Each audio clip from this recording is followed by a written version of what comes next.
Hello and welcome to another episode of Mixtape Book Club. I am Fatma Arif, and our author guest today is Saba Karim Khan. Her debut novel came out recently called Skyfall, and it's a very interesting book. Using a very typecast plot, she has told a very non-stereotypical story, and we are going to talk about it with her, what inspired her to write this, and how she plans and what her future plans are. So welcome, Sabah. Thank you so much, Fatma, and thank you to everyone who's joined in. Very excited about this. So let's just dig right in. And the reason I didn't give sort of a detailed introduction is A, I find them boring. And secondly, I think that my first question will sort of encompass your professional profile as well.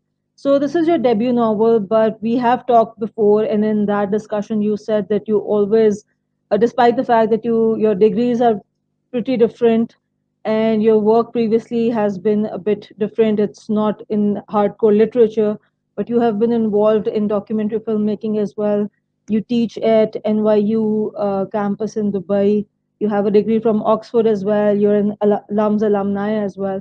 So, given all these things, and now you are telling a fiction story. So, how does all of that work combine lead up to Skyfall?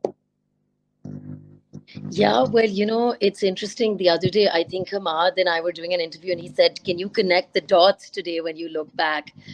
And I guess to some extent, yes, I can, in that I think we've spoken about this earlier, but I grew up kind of in an environment jahan pe, kitabein, shairi, that sort of thing. Abu was a professor of English literature. So talk of letters and books and those sorts of things was quite common around the house in a very simple kind of, everyday way, not in a super sort of pretentious kind of way.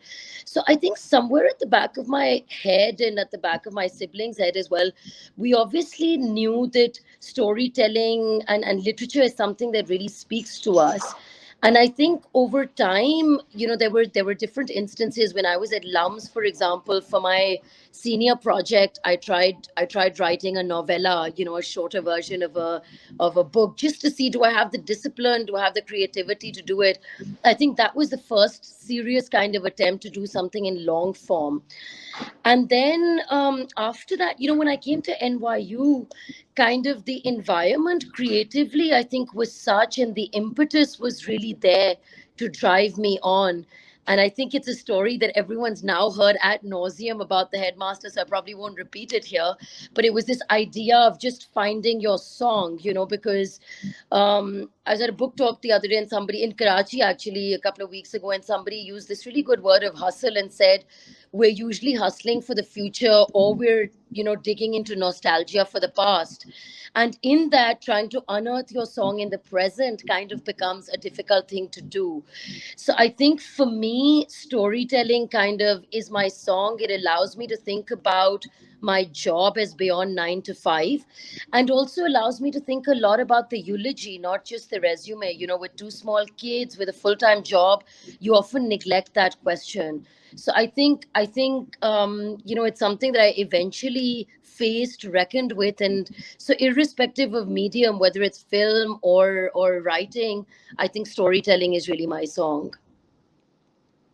So coming to Skyfall and the theme, I'm not really sure how many of our audiences participating in the podcast and those who will be listening to it have read the entire thing or in the middle of it. So I won't be like I'll try not to spoil anything. But the theme of this book, when you start out and when you read the introductions, it's sort of everybody sort of gives in a typical idea that, oh, another Asian writer, another South Asian writer writing about the same thing, writing about, because most of the writings that have been done up till now, or as far as my research or my reading is concerned, about the red light area of Lahore, वो एक बड़ी typical story होती है. Non fiction में बहुत कम काम हुआ हुआ है. एक दो एक हैं taboo is one of the, I think, the standalone book that explores that area properly and with every different lens of it. But in fiction, be it movies हमारी हो जाए बॉलीवुड की हो जाए, उस एरिया का जब भी मेंशन आता है, चाहे वो प्री हिस्टोरिकल टाइम से का उस पर टच अपॉन किया जाए, वो नवाब्स एंड वो सारा एरिया जो है वो it was that area had its peak, और नाउ आजकल के एरिया जिस तरह उस जगह को परसीव किया जाता है, एक वेरी टिपिकल स्टोरी दी जाती है, एक बड़ी मतलब सॉर्ट ऑफ वो एक it's a dark place, it's a black place, it's not where good people go, it's not where good people live. But your book has sort of a shade of gray. So just share, obviously, even if those of you who have not read the book, us pe agar aap journal uska synopsis padhe, so obviously it's a book about a girl who is living in the Shahi Mohalla and ends up through her singing talent and with some help and some luck ends up in New York City. So that's entire her journey and what goes, how it happens, what happens to her. The story revolves around her. But Sabah, my question would be that what made you pick that area? Shades of Grey and जो जिस तरह की story आपने बताई है of the struggles of a girl, वो given आजकल की जो scenario है वो किसी और area की भी लड़की हो सकती थी. But what drew you to that specific area?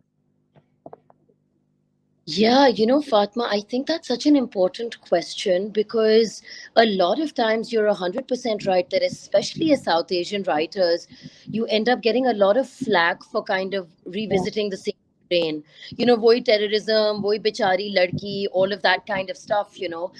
And I think for me, what I've tried to do with Skyfall is to there's a certain everyday embodied reality that we have which includes sort of people on the margins, religion, women, all of that. It's hard to shy away from that, but I think there's a way of visiting that terrain in a less superficial way, and a way that plays less to the Western gallery.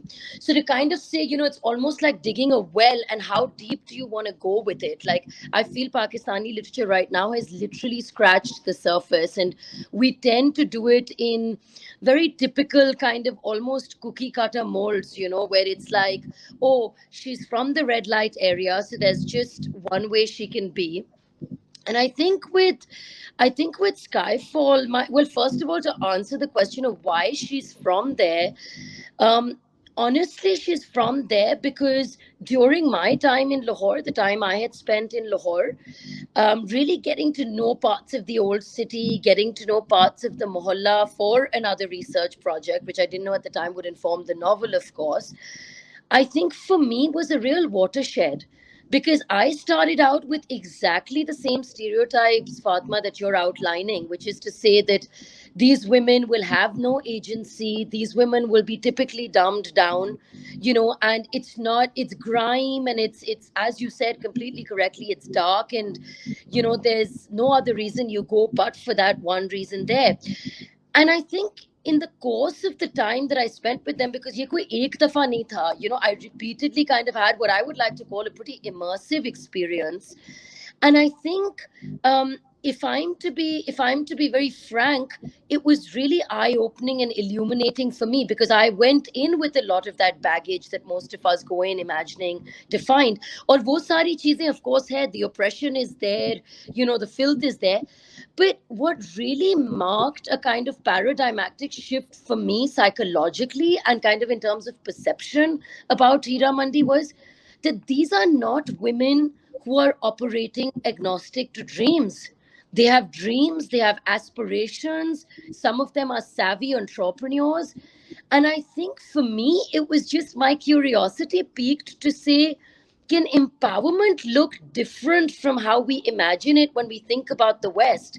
Because that's typically what we tend to do. Na, ek idea liya West, say, parachuted it in without fully processing and understanding it, and saying, how can we just quickly copy paste this into Pakistan scenario? And I think when I met these women, I was like, what happens when a woman from this area actually decides to unleash a beautiful brown mind. You know, they have these broken lives. They're from where we like to call the margins, all of that dirt, as it's often called. And yet they're trying to reclaim some kind of agency in places where we normally imagine there will be none. And so for me, I think that was surprising. And it's that surprise that I really chased in the book, to say, all right, we know the two polarized extremes of women in Pakistan. We know what a privileged girl will look like. We know what someone who's completely oppressed will look like. Is there a slightly more complex and sort of gray story to tell here, which maybe is a little more unexpected? So I think, and of course there's that, and then I guess the other big reason is just my love affair with Lahore. I mean, I wasn't born and brought up there, but I spent significant time there, and I feel there's a cultural and emotional pull to that city, which I fail to kind of process in other parts of Pakistan. So it's very close to my heart. Um, you put it very rightly in the book as well, and उसमें भी highlight हुआ हुआ है. And when I read Taboo for the first time, it was like a few years ago. I think that area, I think, signifies our cultural hypocrisy as well.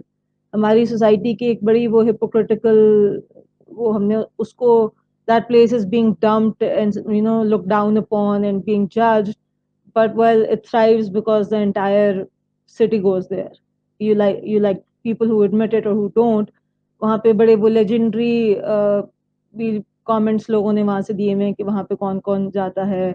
People, very high people in very apparently in our high echelons of our power, can have sort of left their DNA there, but they won't claim it. But anyways, one of the very I think one of the highlights of this book was, as you said, you try to explore the agency of women there, who are generally portrayed as being that they have none, but they do. And उसमें वो बड़ा during the book, when even the sort of the music competition that our protagonist takes part in, उसपे वो भी जिस aim से किया जाता है कि let's try and give them some scripts. वहाँ पे और भी इस तरह के events पे some of the characters are sort of, they make fun that oh, these people come in, यहाँ पे रिबन कटिंग होती है, तस्वीरें खिंचवाते हैं, हमें हमारे साथ तस्वीरें खिंचवाते हैं. Then they go and we rip off them because वहाँ पे जो अच्छा खाना, street food बड़ा सस्ता मिल जाता है, they go and pay so much money and eat. So those are fun fact वाली sort of things. But then the female characters, I want you to sort of talk about them, not just our protagonist or her mother or her sister even, but some her music teacher, her Christian friend.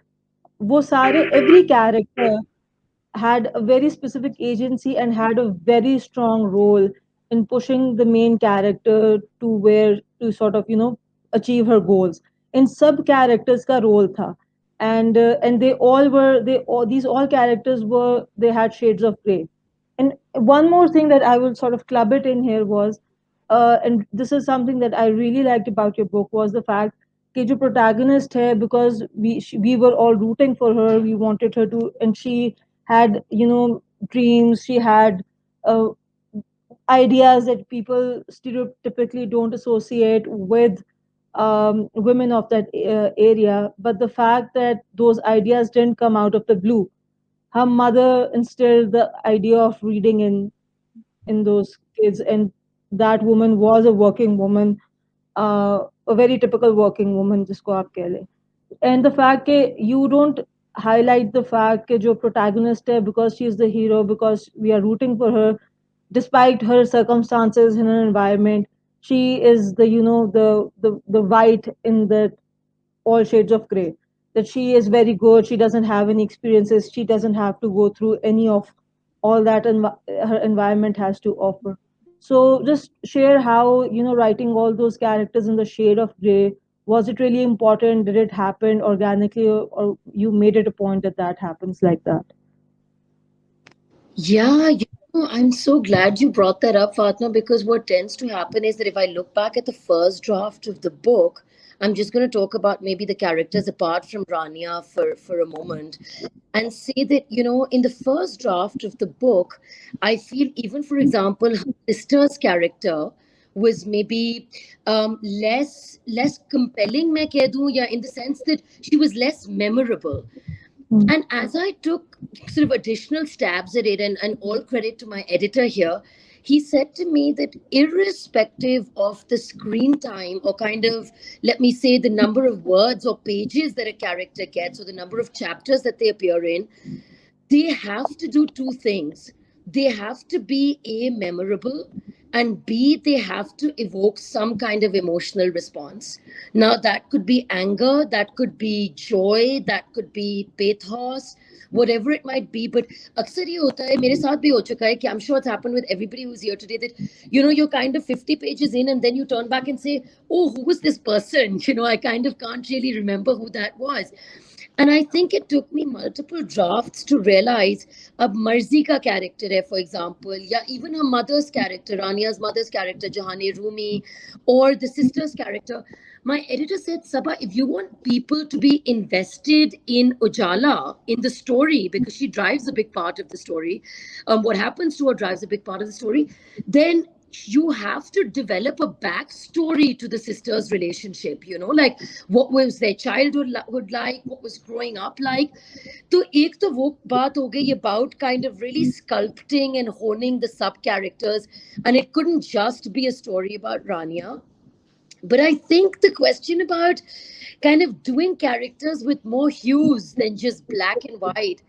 I mean, I think, Fatma, for me, black and white characters are like a pet peeve for me now. It's like when you see someone you're outrightly rooting for, I think baat ye nahi hoti that you don't want to root for them. Baat ye hoti that you're thinking, जिंदगी इस तरह की नहीं होती और लोग इस तरह के नहीं होते. So, there's that scene with the therapist in New York. For those who, I know some people, Amna's read it and Huma's read it and you've read it. And, like there's that scene, and I was very conscious about saying, what might a young girl do in that scenario? Like there's temptation, you're completely broken at that point in time. अब मैं उसको unrealistically कह दूं, actually no, she's beyond all of that. She's so pitch perfect. So I think that's also something I struggled with in Pakistani literature more generally, that we try and gloss over these things. We do broad stroke brushes, Kiji. She's again going to be a cut up doll, like, and people need to really be rooting for her. And I guess I went back to that really, really basic rule of thumb, which is show and don't tell. So I don't want to tell people how to feel about Rania. I don't want to tell people how to feel about any of the sub characters either. I want to show, and this is where my filmmaking background comes in a little bit, show it almost like vignettes of a film reel, and let people kind of react to that. And people have reacted differently, to different parts of it, Fatma. So I find that interesting also, especially when somebody reacts in a way that I didn't intend it to be necessarily as writing it. And so I think I was very conscious to say this can't be. That's why, and I don't want to give the end away, but even in the end, you realize it's not all a utopian scenario, because life just isn't like that. That's not how life works. So I think that's where kind of the gray in the characters came from.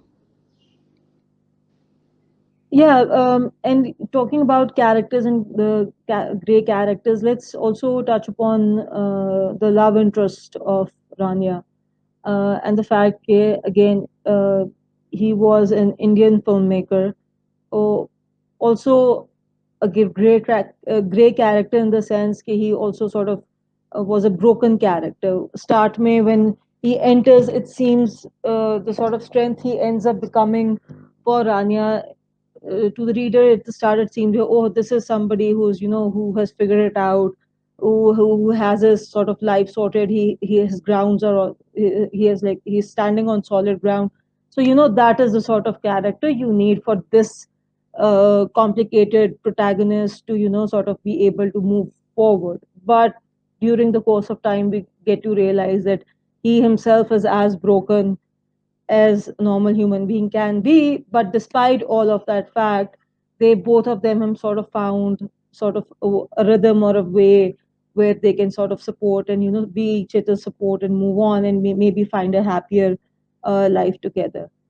But again, वही वाली चीज, typical storyline में फौजी Indian character, but that Indian character was not a typical Indian character, not judging the say.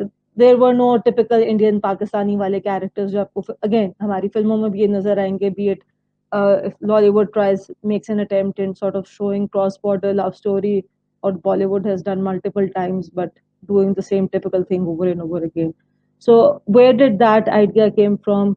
Again, वही जैसे मैंने कहा कि Rania could have been any other girl in any other setting. So how was the fact that her love interest had to be from across the border? Yeah, well, that's one of my favorite questions. I was talking to Amna about it earlier, actually, and it's just, I think it's interesting, Fatma, because credit due where credit deserved. The original seed of that idea came from a conversation with Bapsi Sidhwa.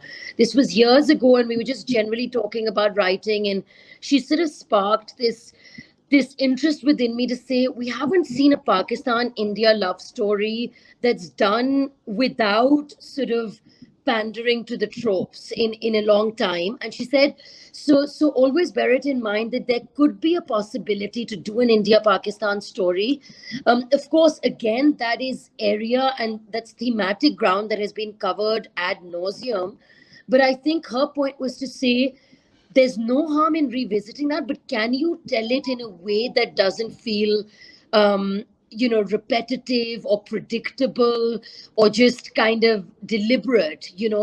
And I thought about it a lot, and I guess over the last few years, just seeing the rise in this idea of love jihad, seeing that astronomical kind of rise, seeing the meltdown kind of on India's streets and squares around this issue, part of me, of course, reacted with complete rage to say, what's going on? Aapka immediate kind of impulsive reaction ye hota hai ki that's just, it's inhumane for those sorts of things to happen. And of course, it is ki aap gunpoint pe logon se national anthem sunwa rahe hain, this, that, the other. But I think I guess what I decided at that point to do was that when that gussa aapka jab thanda ho jata hai, when you settle down a bit, you realize, how do I use art to really try and galvanize and make some kind of meaning out of this? And so I think Asher's character stems from a very personal mood board for me. Ek to this love jihad context. The other is like growing up in Karachi, there's always this threat about, an India Pakistan border breakout. You're always hearing it. It's kind of like a tinderbox. And I guess I thought, what's a different and slightly fresh way to look at this story? Like, is there a different way to tell this story? And if so, what could that look like? So I think I definitely would have struggled a lot to have Asher's character be again like what was expected. And the funny thing is, a lot of people reacted like that and said, "Oh, we were surprised when it didn't turn out that way." So I feel, and then in the way he really behaved from the Indian context of it, I think just his nature, just his personality. Again, I was being cautious of saying nobody has a pitch perfect life, that things can be broken and yet they can be beautiful. And there's a certain embracing of that chaos and that messiness, and kind of he's made that move from bitterness and resentment to actually still keeping his heart open to beauty and hope and light. And I think that's really where his character came from. And I wanted him to be deliberately gentle and kind of, boy, the word I've been using a lot with you earlier as well, to say, can he also be compelling yet quiet, or do people always have to be loud to have an impact? And I think with Asher, I was experimenting with, the kind of more, just the more invisible gravity that really is indispensable to Rania's journey. Because I feel the louder kind of placard holding protest always gets registered. But is there another way to kind of be powerful?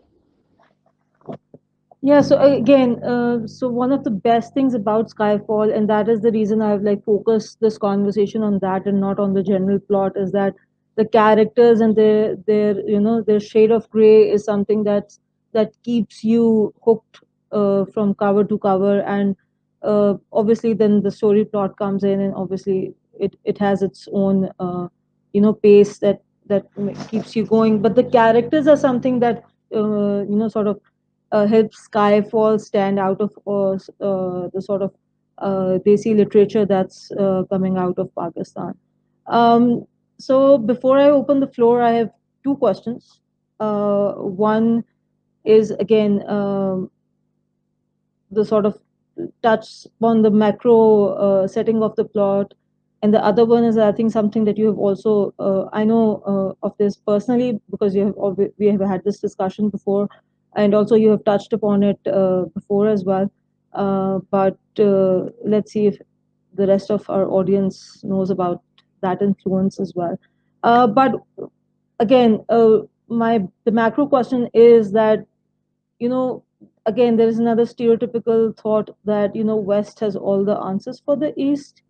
um, and East has a lot of problems, patriarchal society. uh, I think the patriarchal society is an issue that's a global issue, but again, it's seen as the fact that it's practiced more easily in East, which is again a myth. I just recently got done with Nasreen Malik's book, which is like We Need New Stories, and she has basically also torn these myths that, the African continent, the Eastern continent, the Middle Eastern continent is the oppressed one, and the West is this enlightened place that has all the solutions to our problems. When I was reading it, I sort of Skyfall के थोड़े से images. It's a non-fiction book, but वो Skyfall के images जो है ना वो आ रहे थे because when Rania finally ends up in the liberated West, उसकी भी जो है ना वो बहुत सारे images जो हैं वो shatter होते हैं. So just touch upon that. This is a fact now, I think, which I really like, that now a lot of other writers and thinkers are starting to talk about it openly. No, there is an issue globally. These are issues that we need to sort of you know partner in, and find out a better way of living for the future and the present. And it's not one side of the world has all their things sorted out and they don't practice those hypocritical things, but others do.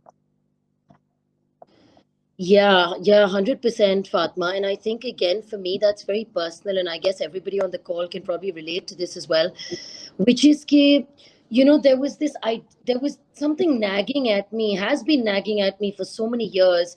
And it's in two words, what I'd call it is passport privilege, and the conversation around passport privilege or the lack thereof. And I think with Skyfall, within the garb of fiction, what I wanted to do was try and unpack that and try and push back against that and say, wait, the same thing the title means, which is the last attempt you make against a group of people when you're outnumbered. So to say, can somebody without that kind of passport privilege make that last stand? And can a book like Skyfall help us imagine a less divided world? Can we think about hope entering and about peaceful coexistence? And I think in a world where your passport kind of determines your life's prospects to such a large extent, आप किसी भी domain में ये चीज देख लें, whether it's instrumental in terms of the jobs you get, the salary you can negotiate, the school admissions you get, or whether it's in terms of just the impact it has on your well-being. आप किसी airport पे खड़े हैं, there's always this fear that somebody's. I distinctly remember a couple of years ago, I was at Melbourne airport with my husband and daughters and my nanny. She has a Filipino passport. And my husband and the girls and I got sort of very arbitrarily and quite rudely pushed to a different side. And, they allowed her to nicely saunter on because she was not on a Pakistani passport. And I think when it happens on repeat and when you see a pattern kind of clocking, you stop and ask yourself, can this be a coincidence? And I guess the answer is no. So I think what I was trying to get to vis-a-vis passport privilege is to say, एक तो वो practical आपको benefits मिलते हैं of having a passport that's amongst the top 10 passports, and there's literally a ranking. The other day I was showing it to my students at NYU. But with Skyfall, I was more interested to kind of grapple with this issue of what happens when you start internalizing these stereotypes that are weighed against your passport or levied against your passport. Which is to say, I think so many of us grew up with this idea that, the West, the American dream, it's the land of meritocracy, of liberal values, and this, that, the other. And Rania grew up with that. And she grew up with this real voyeuristic kind of imagination of what the West might offer. And that's why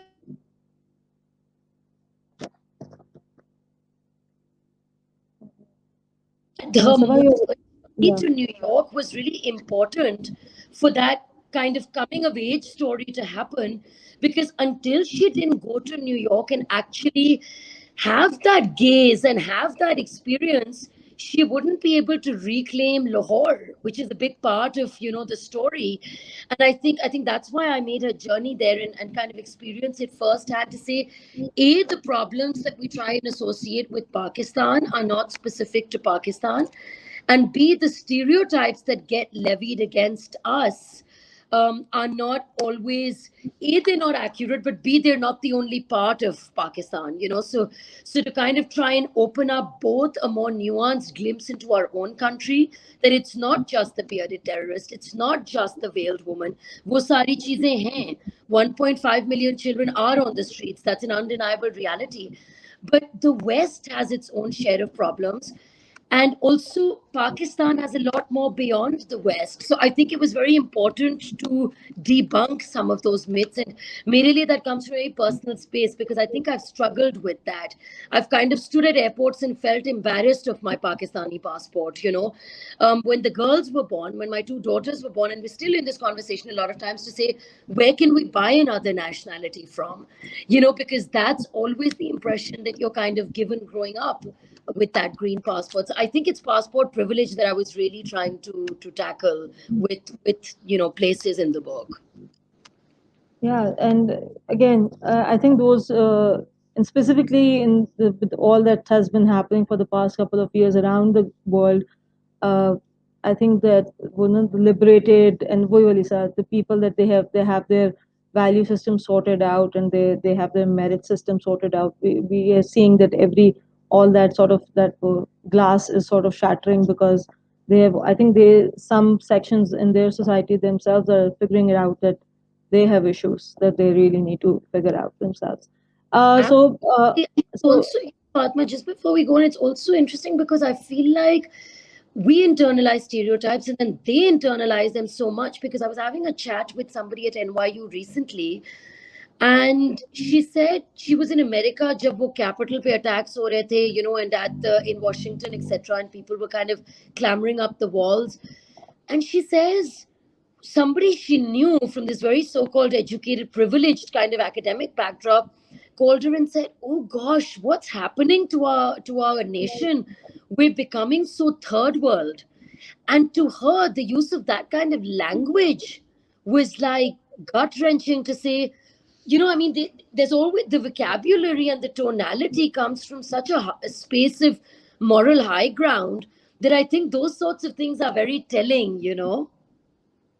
yeah, it was very interesting. I think it was CNN or one of these news channels when this was happening, and they had like everybody had their eyeballs popped out, and I think Turkey had issued this thing to their citizens, the stuff that usually these countries issue for our sort of countries, that travel safe, don't visit XYZ, and they were like, oh my God, we sent these for other come, and they are now saying it for us. This is so embarrassing. And he was like, yeah, welcome to the global world. Yeah. So, yeah, so it was, yeah, it's interesting. Yeah. So again, I think because I've just recently got done with Nasreen Malik's book, and I highly recommend that everybody reads it, because she has sort of dissected every uh, hardcore patriarchy, how it works in East and West, and everything. And it's like, we all have issues and we need to work on them. So I think Sure. Skyfall also has that theme. So before I ask you to, read a section from the book, and then we can open it to questions, you have used poetry in this book, and the use of poetry, obviously, it gels in and then sinks in with the fact that Rania loves music and is sort of taking part in the competition, and the sort of songs she is singing, the songs that you have sort of made that character sing, and if this ever ends up becoming a movie, that would be very interesting to see. But the poetry is very hardcore. It's not. I don't know if I'm using the right word. It's not contemporary poetry. It's very hardcore, sort of original Purana Hamara text, which has a lot of meaning, a lot of subtext and everything.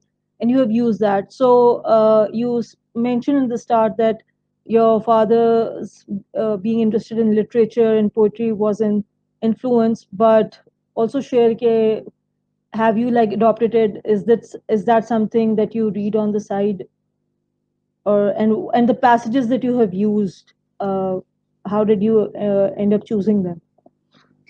Yeah.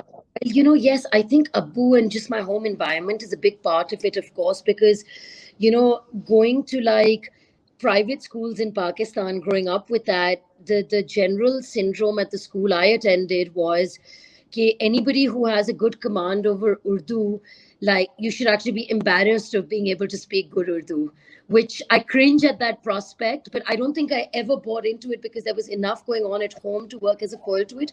But a lot of my sort of surround sound and circle was that to say English with an anglicized accent is perfectly great and kind of is a marker of status and prestige, but kind of steer away from indulging too much in Urdu because that gives off, I mean, it's almost a lowering of the connotation of it is a lowering of one's status, I suppose, which is so strange to me, especially in retrospect. Now, I think funnily, Fatma, I suppose, or interestingly, because ghar ka mahal kuch aisa tha, I always kind of intuitively reacted more to Urdu literature than I even did to English literature. And I think I still do. So I read it at school. We were reading stuff like Mujhse Pehli Si Mohabbat even in our A level years, which I thought was quite heavy for people who are like, 17 and so on. And I had a fantastic teacher back then. And it's something that subsequently carried at college, and both in the form of prose and poetry. And I guess, Ismay, what I want to say is that I finally understood why it speaks to me in louder tones than maybe English literature.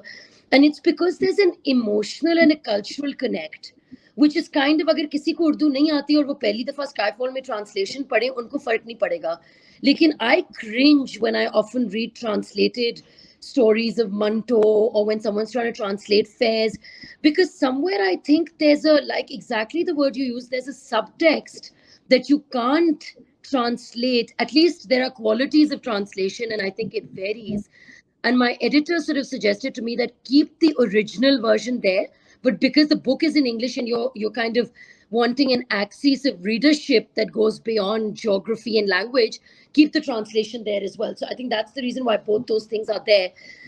But I think the choice of poetry again, Faiz's poetry is something that is very close to, I'm sure, a lot of our hearts. And again, I think it's because it feels like a strange statement to make, but it was so ahead of its times. Aaj hum baat karte hain about women's liberation, about kind of women's sexuality and desire, and all of this was being already spoken about when he was writing. I think it's also emblematic of a kind of courage. So there's a part in the book where I even mentioned that he was being taken away on this Tonga, and he was writing all these really groundbreaking kind of pieces and verses.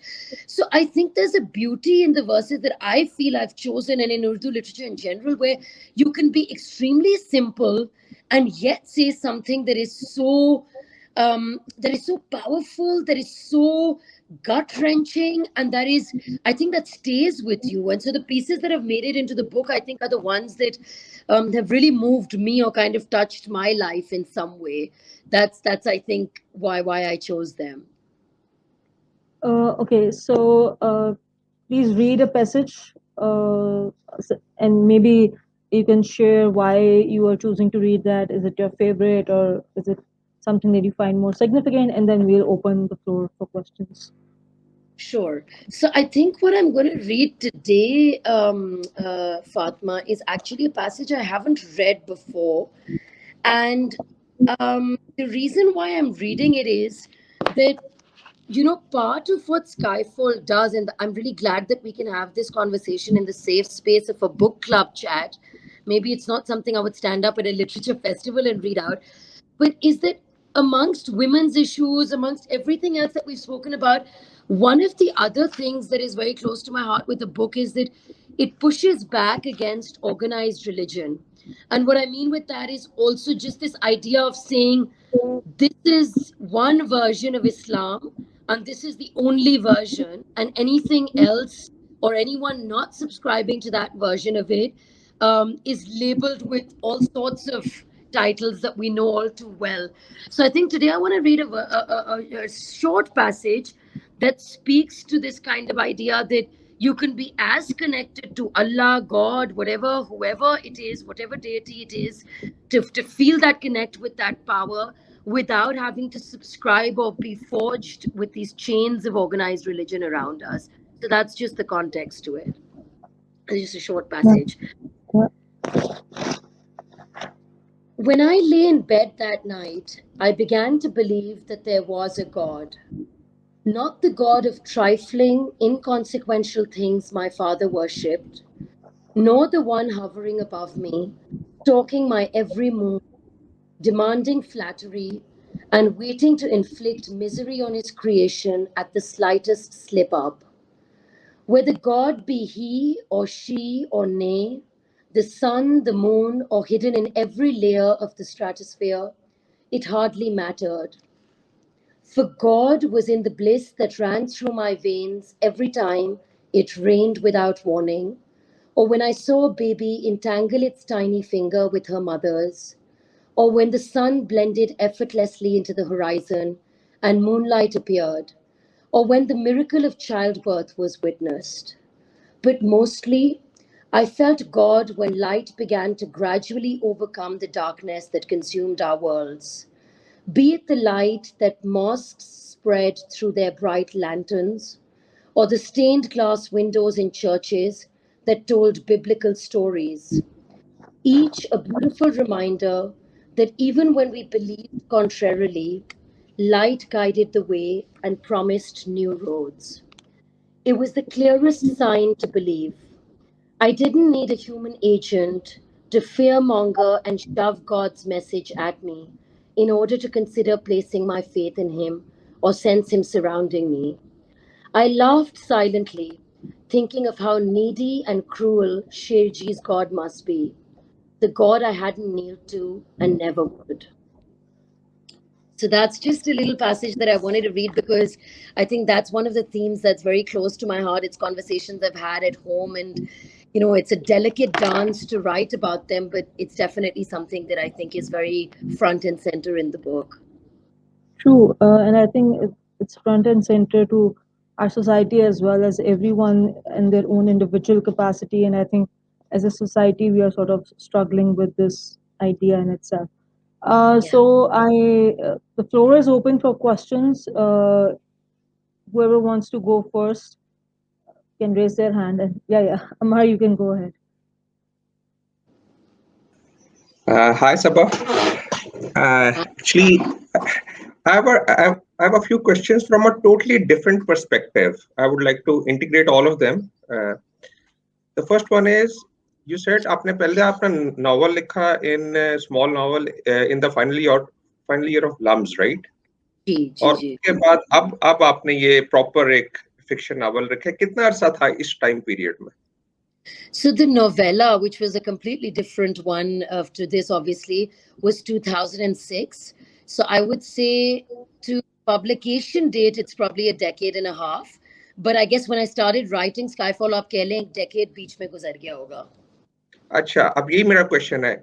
जी. तो Skyfall जो आपने लिखना शुरू किया, was it the frustration inside you which you experienced? Was it the natural एक अंदर से वैसे you enjoyed writing? अब like मैं जब भी लिखता हूँ ना, मेरे अंदर frustration होती है तो I start writing. जी. मेरे अंदर मैं खुशी से नहीं लिखता, मैं अपनी frustration निकालता हूँ writing में. जब ये इस तरह पासपोर्ट वाला कोई वाकया हो जाए या कोई इनजस्टिस मैं देख लूँ, ठीक है. सो आप एक तो 15 साल बाद ये बात लिखी या it took you a decade to write this down. Secondly, reason क्या थी? Was it frustration? What was it? And thirdly, जो कैरेक्टर्स थे वो over a period of time खुद डेवलप हुए दिमाग में, या आप प्रॉपर बैठी you took a pencil and a paper और आपने किताबें पढ़ी और आपने क्रिएट करना शुरू किया? और एक होता है कि खुद ब खुद कैरेक्टर आपके दिमाग में मैच्योर होता जाता है over a period of 3 years. वो कैरेक्टर फिर हो जाता है. Depends on your imagination. आपकी imagination कितनी strong है. ये 3 questions है, अगर आप मुझे इस पे जरा बता दें. Of course.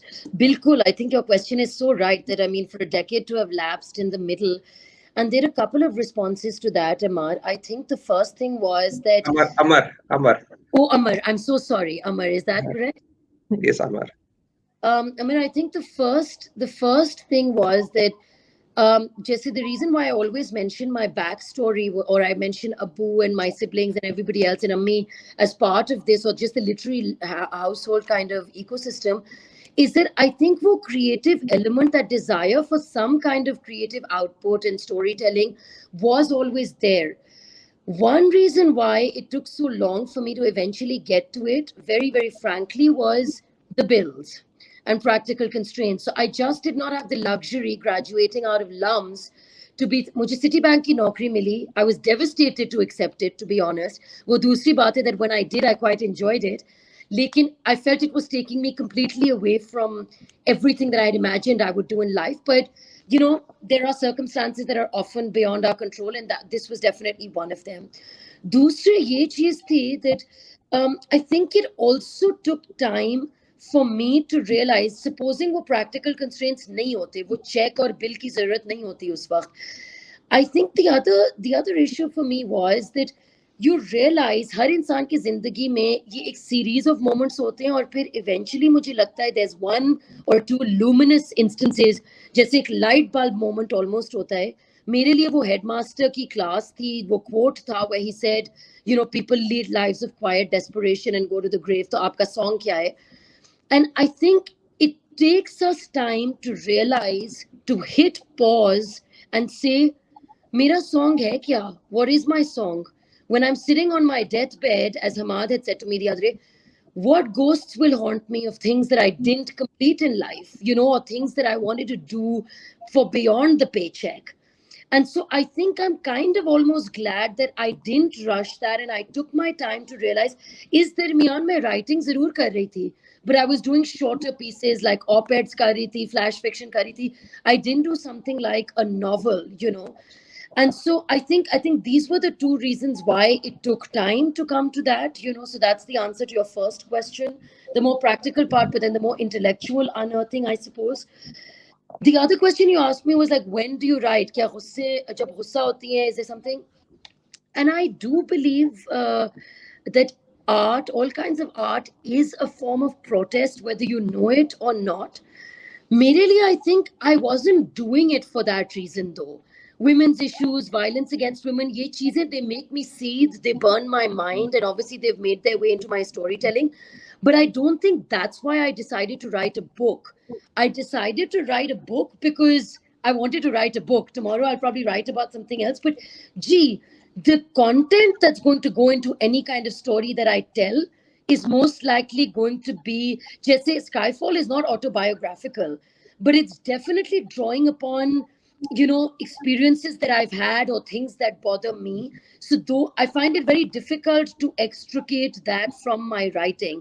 तो रानिया की दुनिया मेरी दुनिया से बहुत अलग होगी, लेकिन उसके साथ जिस तरह की चीजें हो रही हैं, they come from a space of a gamut of emotions, right? So in some cases it's anger, in some cases it's heartbreak, it's in some cases it's sorrow and grief, it's helplessness, it's vulnerability. And I think that eventually becomes a form of protest, because मुझे इस चीज से बहुत इख्तिलाफ होता है जब लोग protest को सिर्फ उस तरह की शक्ल देते हैं कि जी आप सिर्फ औरत मार्च में जाएंगे तो you're a feminist. I want to be able to use mediums like fiction to be able to reach a wider audience and to not be offensive just for the sake of being offensive. I think fiction gives you a platform. आप बहुत खूबसूरती से बहुत सब कुछ कह सकते हैं without necessarily being in people's faces. तीसरी चीज आपकी about characters and whether they developed over time. मेरे लिए, because I'm not trained with an MFA, or I don't have access to an inner circle, the process of developing the story and the characters was very experimental. And it took me time, but over time I allowed myself to become comfortable with that. People ask me, आपको शुरू से पता था क्या होगा end में? And I said, नहीं जी, बिल्कुल भी नहीं पता था end में क्या होगा. हाँ, इतना पता था कि I will struggle to write a story that doesn't move from darkness to light that doesn't offer hope. I think hope zaruri tha, itna pata tha in abstract terms. Lekin with the characters, I journeyed with them, and over time, वो एक वो एक इतना immersive process हो जाता है that I wanted to say कि कल को अगर जैसे रानिया का जो therapist के साथ scene है, I never imagined there would be a scene like that in the book, and it's at quite an advanced stage in the book. But I realized, yeah, I mean, what are the gray shades? And so to answer your question, I stayed with them over time quietly and allowed myself to become comfortable with the fact कि मुझे पहले दिन से हर चीज नहीं पता होगी. As human beings, we crave that certainty ना कि मुझे guarantee हो कि end में ये character जीत जाएगा या कुछ बहुत अच्छा होगा. I didn't know what that was going to be, and I think over time, as I immersed in the world, it came to me. Thank you. I have a couple of more very interesting questions, but Fatma, I think other deserve to ask first. What पे Yeah, time हुआ तो I can yeah, answer. sure. Anyone else has a question? Yeah, I just wanted to comment that the way you've built up the characters is beautiful, and just reading the book, each and every sentence seems like you've really thought it through, and it's like reading poetry. It's beautifully written. um you just mentioned at one point about Usher, so his character is amazing. Like, I think all girls are in love with him probably. So yeah, you mentioned that, Aranya says to him at one point that in a world full of takers, you're a giver, you're definitely a giver, something like that. So can you just elaborate a little bit on this concept? What is it? Yeah, well, thanks for that question. I mean, Asher is sort of, I think, aspirational for so many of us as well. But I think beyond his individual sort of the fact that yes, there's a pull to him. What I wanted to show was that there's a lot of darkness in Rania's world, especially the initial pages of the book. When I'm setting up Lahore, I'm seeing Place working almost as protagonist. I need to get even a reader sitting in America familiar with Lahore, even if they've never heard of it or been to it. And I wanted something to work as a foil to that. And this is again something that that my brothers really really kind of honed within me and within our family, to say resentment hoti hai. There are going to be lots of moments where you feel bitter, you feel jaded, you feel badly done by. But eventually, is there a way to move on from that feeling? Aapke hote hain different stages of anger and grief and this, that, the other. And is there a way to finally move beyond kind of resentment and bitterness and feeling like dunya mein kuch acha ho hi nahi sakta?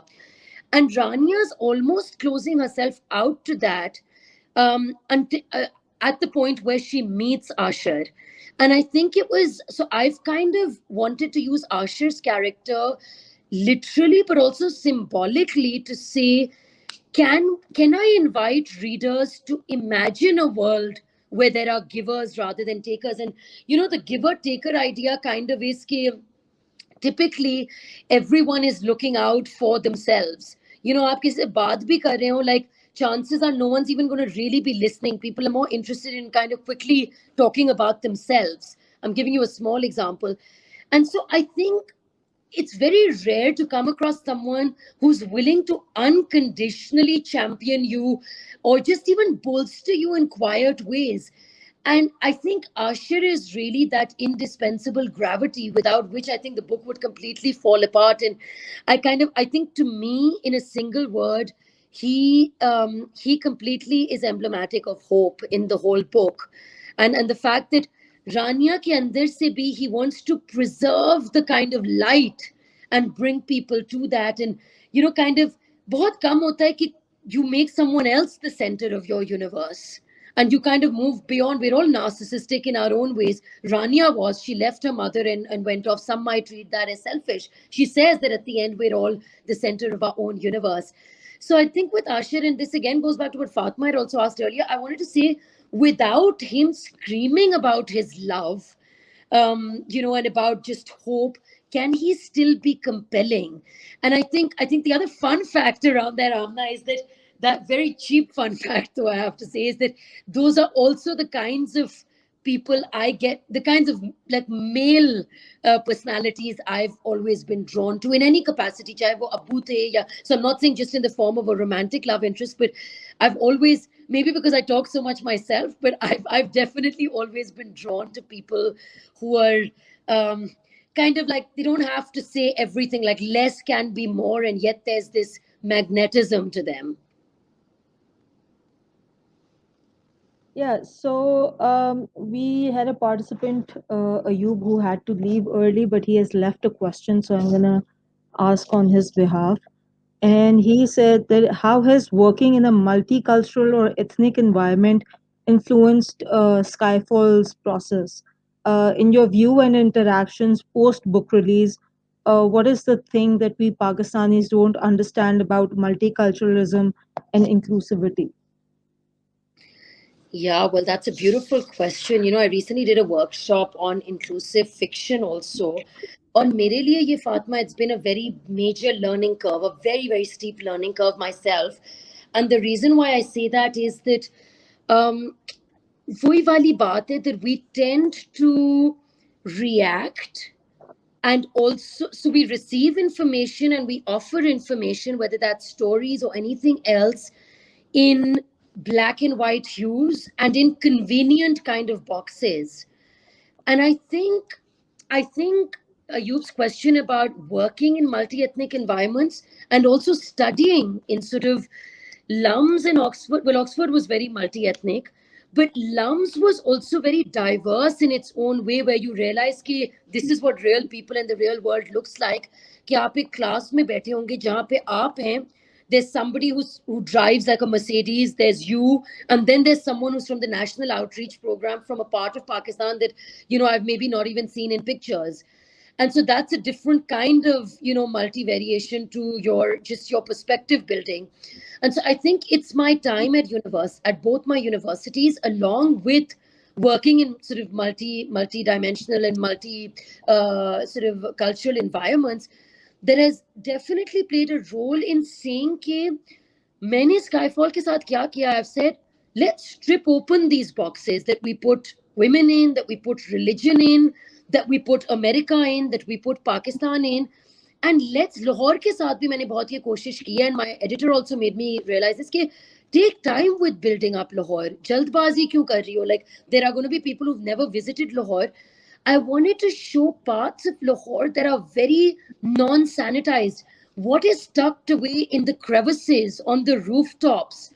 And so I think for me it was those were the most surprising elements, and I think exposure to those obviously then informs both the characters and the way you build up place. And I think that's very important, because I also struggle to consume information that is too clear. I think when an arc of a book or a play or anything is too sanitized, I'm always suspicious of it. And I think when people react to me and say Skyfall reads as a very raw kind of written book, I take that as a big compliment, because I didn't want it to be over sanitized. दूसरी बात ये हो जाती है कि being exposed to a multicultural environment, और ये पाकिस्तान में, to answer your second part of the question, I think we still lack this a lot. People are very quick and kind of very prompt to offer judgment. And that's why I chose to read this paragraph also today, to say, nahi ji, like it's this way or then you're not a believer. And there's good believers and bad believers. And Rumi has this beautiful line in one of his verses where he says, I can't remember the exact words, but something along the lines of saying, talking about meeting someone in a field that is beyond these ideas of right doing and wrongdoing, and saying, who are we to pass that kind of judgment? So I think that's the other thing, that when it comes to multicultural perspective, Pakistanis unfortunately lack a little bit. Like, you're not aware of anybody's backstory, of what kind of is the context to it, and yet we're very quick to kind of offer judgments on morality and religion and all of these things. And aakhri cheez ye hai, Fatima, ke I think it's the inferiority complex. Like, eventually going back to passport privilege, to say use multiculturalism in a way that then allows you to celebrate your own country and its people as well, rather than just wanting to mimic a certain Western sort of tapestry and fabric. Okay, Amar, from your multiple questions, you can ask one last one because this will be the last question.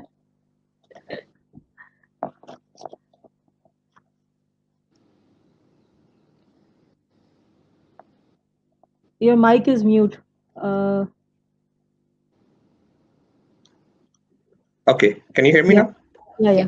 Okay, actually, it's a sort of difference in approach in life, which you said you have depicted in your novel, and you said कि आपने grey area show किए हैं और life में सब कुछ वैसा नहीं होता जैसा आप चाह रहे होते हैं।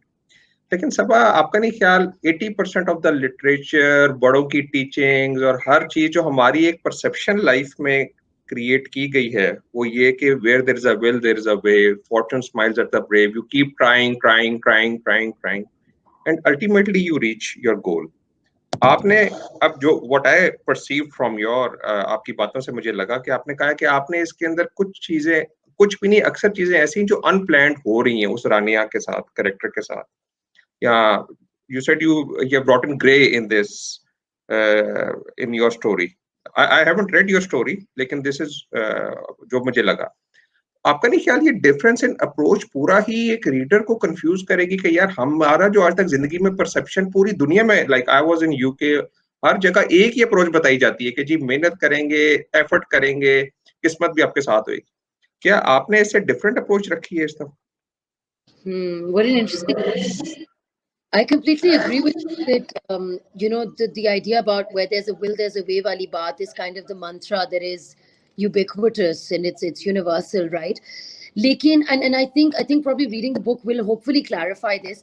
But when I was, it's interesting you say that because that's exactly the spirit that crystallizes the book as well. Jo aapne baat kahi about where there's a will, there's a way. Starting right, like I said, from its title, which is, to make that last stand when you're outnumbered, to dare to try and, try and grab those dreams. So that's 100% a thread that goes throughout the book. And in fact, that relates very closely to this idea of unearthing your song. वो पूरा quote कुछ इस तरह से था कि most men and women lead lives of quiet desperation and go to the grave with the song still in them. And what is your song? And the entire point of writing Skyfall, part of it was to unearth my song, and part of it was to show कि हीरा मंडी जैसी जगह से भी जाके can a girl dare to dream and can a girl dare to unearth her song? There's one thing that really summarizes all of this, which is हमें हमेशा सिखाया जाता है आप अपने ड्रीम्स को लाइक अक्सर नॉट हमें चले नहीं है but people from the margins को अक्सर सिखाया जाता है कि अपने ड्रीम्स को अपनी रियलिटी से थोड़ा सा टाई इन करके रखें just because आपकी ये औकात है to try and achieve this. There are you'll hear that kind of language as well.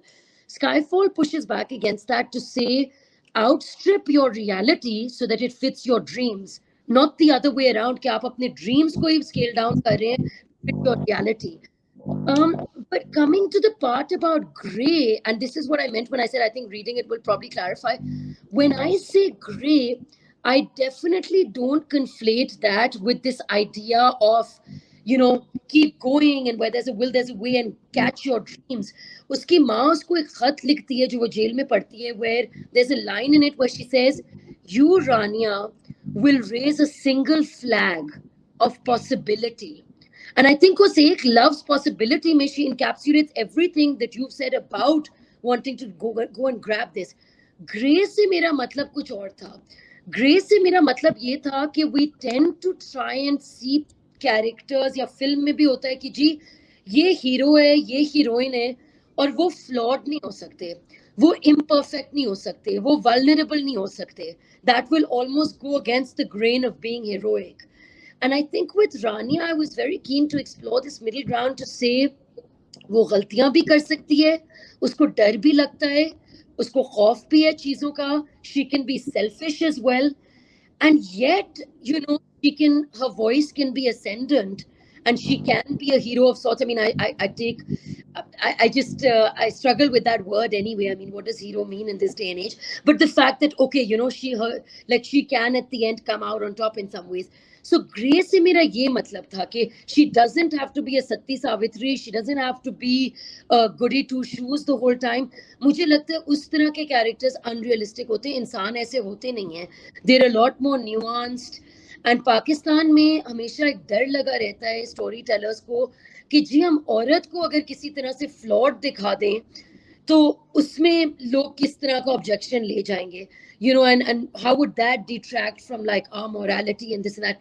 I wanted to do that and say, is there a way where she can be flawed and vulnerable and yet, you know, kind of there can be things that redeem her. So those were just two sort of slightly different things, if that answers your question. I think his mic's mute again. So with that, thank you very much for your time.